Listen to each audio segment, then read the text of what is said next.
Have you ever wondered why some men seem completely unaffected when a woman pulls away, plays games or tests them, and somehow she ends up respecting them more because of it? It's almost unfair. One man gets ghosted and spirals into self-doubt, chasing her attention. Another man? He simply stays calm, unshaken, even mysterious. And suddenly she's the one leaning in again. What's the difference? It's not luck.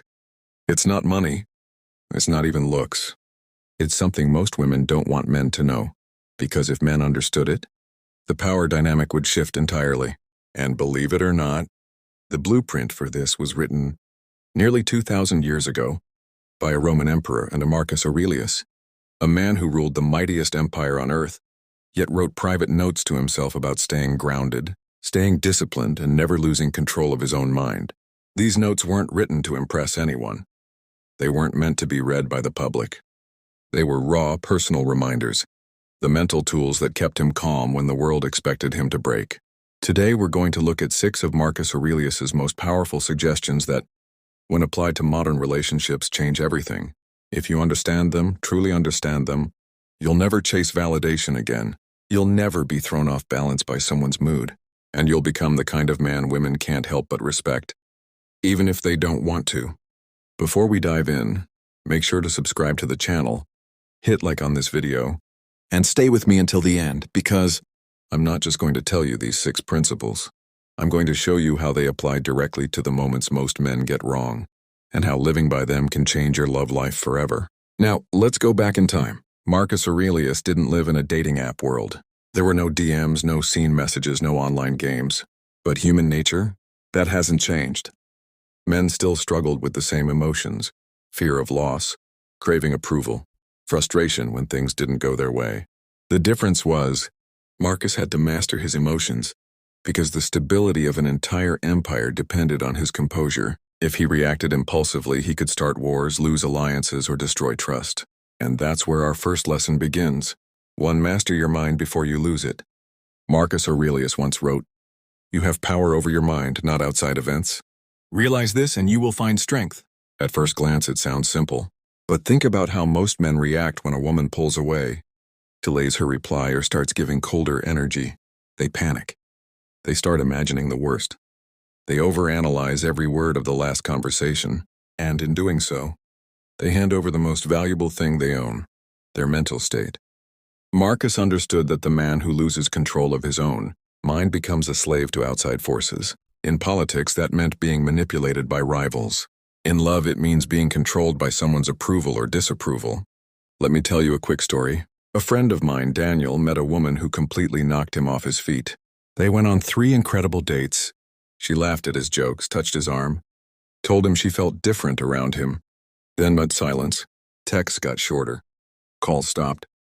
Daniel went into mental overdrive. He wrote out 4 different text drafts before sending one. He checked her Instagram stories to see if she was out with someone else. He replayed every conversation in his head, searching for the mistake. In less than a week, he'd gone from confident and attractive to anxious and reactive. Why? Because he forgot Marcus's first rule: your mind is yours, not hers. Now imagine a Stoic approach. Same situation, but instead of spiraling, you say to yourself, "She's pulling away. Okay, that's outside my control. What's inside my control? My focus, my habits, my energy." So instead of writing a desperate text, you go to the gym. Instead of scrolling her social media, you dive into your business or a hobby. Instead of obsessing over her absence, you double down on your presence in your own life. And here's the twist.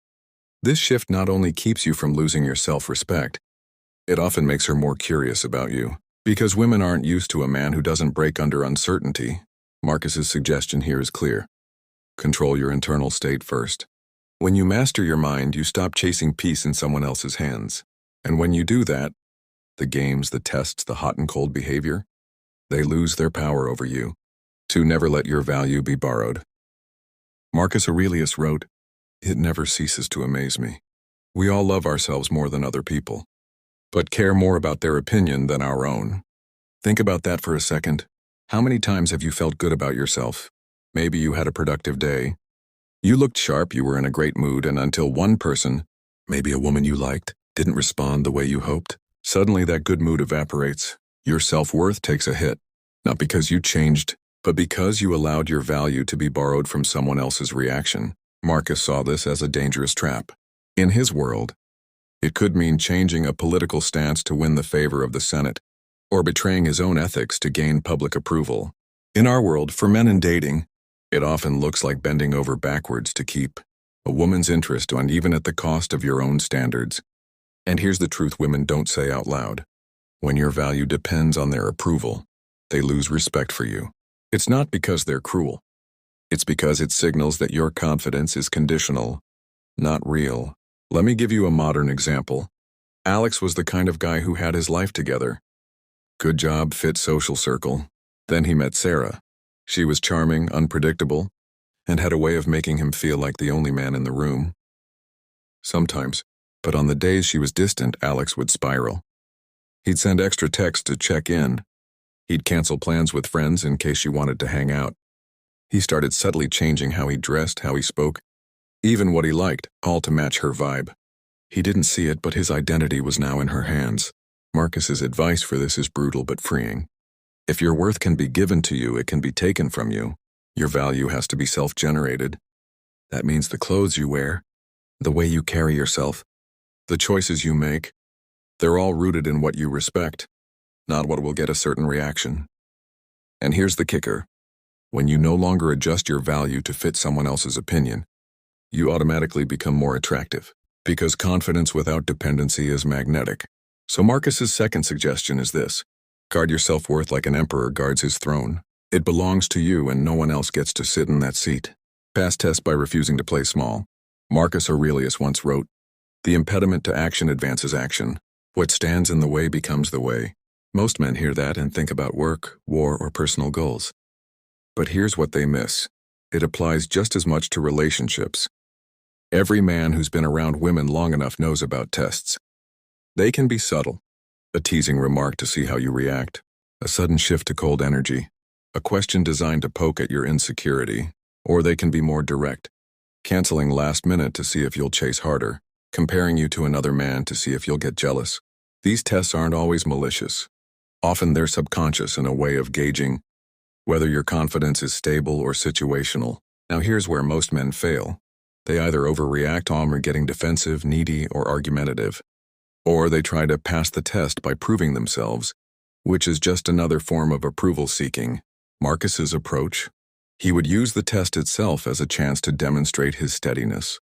He wouldn't resist the obstacle. He'd make it part of his path.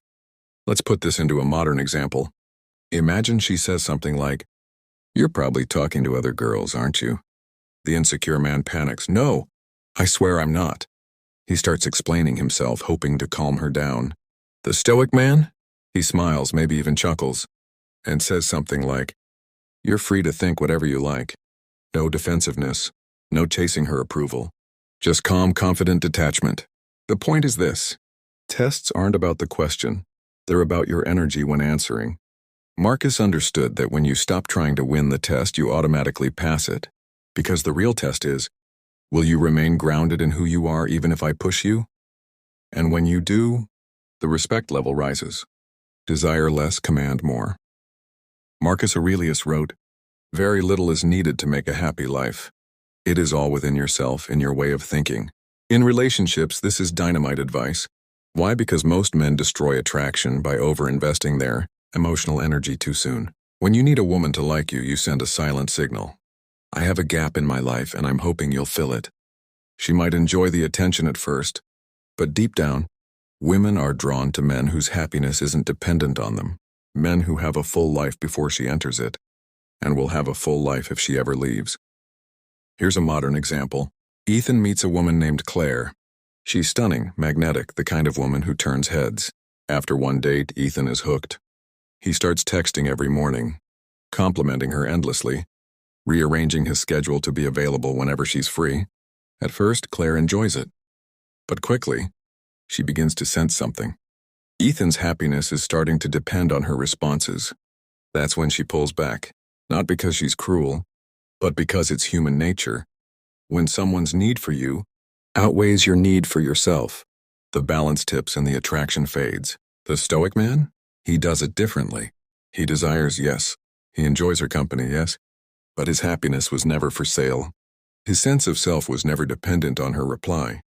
His day doesn't crumble if she's busy, because his day was already full with things that matter to him. Marcus understood that the less you need, the more freely you can enjoy. And ironically, this creates more attraction, not less, because women feel the difference between a man who chooses them from abundance and a man who clings to them out of scarcity. So Marcus's fourth suggestion is, keep your happiness self-contained. Enjoy her presence, but never outsource your peace to her. This doesn't make you cold, it makes you complete. Closing words. So let's recap the 6 Marcus Aurelius suggestions that women don't want men knowing, not because they're bad, but because they shift the balance of power. 1. Master your mind before you lose it. 2. Never let your value be borrowed. 3. Pass tests by refusing to play small. 4. Desire less, command more.